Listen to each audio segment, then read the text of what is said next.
We've had a few comments recently telling us that Luke Gilbert, who was shot and killed by 2 Queensland police officers in October 2022, committed suicide by cop. But that isn't supported by the facts, so let's break it down. Firstly, a determination of suicide by cop is complex. It would require an in-depth analysis of Luke's past, his present, and most importantly, his future hopes and aspirations. A proper inquiry would need input from Luke's family, his friends, his teachers, etc. But none of that took place, and you have to ask yourself why, right?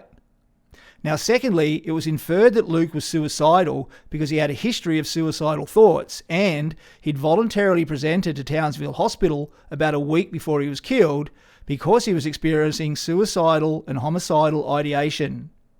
Now, that sounds damning, right? But it's actually the opposite. Because by admitting himself to hospital, it proves he didn't want to commit suicide. And that's backed up by the statistics. The Australian Institute of Health and Welfare states that around 3.3 million Australians aged 16 to 85 have had suicidal thoughts, but only 3,000 a year actually commit suicide. In other words, 99.9% of people who contemplate the idea of suicide reject it. So Luke's release from hospital is far more likely to have indicated that he had rejected the idea of suicide. Otherwise, why would the hospital have released him?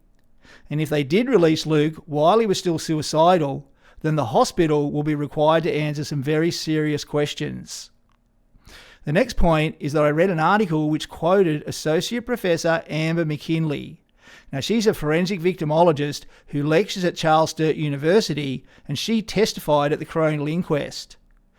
McKinley raised the suicide by cop suggestion at the inquest, and then said that Luke walked purposely forward onto the police who were working backwards at the time, which forced the police to take the action they did. But is that the full story? Apparently not, because Luke's parents have stated that the police were further away from Luke by the time they shot him.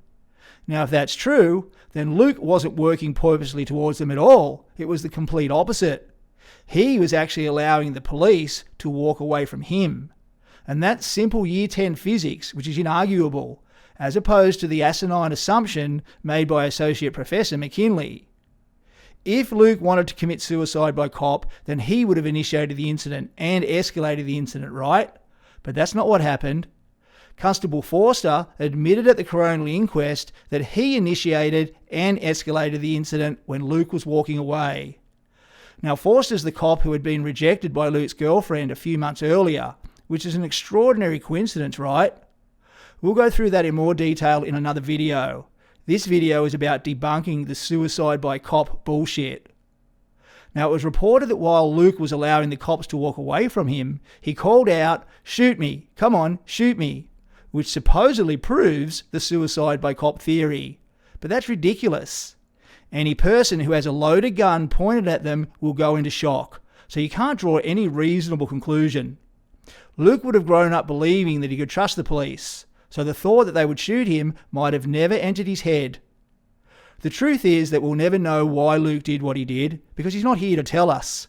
But what we do know is there are serious questions that the police officers need to answer about why they shot Luke, and the appropriate place for them to answer those questions is a court of law. Now, just to be clear, we're not saying the officers killed Luke unlawfully. What we're saying is that there are serious questions they need to answer, and there's evidence that individuals within the justice system have engaged in a cover-up. Now, if you want to help support Luke's parents, Darren and Nicola, then please sign the petition. Go to the Justice Matters website at justicematters.au, and there's a link at the top of the homepage. Also, if you've got more than 1,000 followers, then please create your own story and get your followers to sign the petition as well.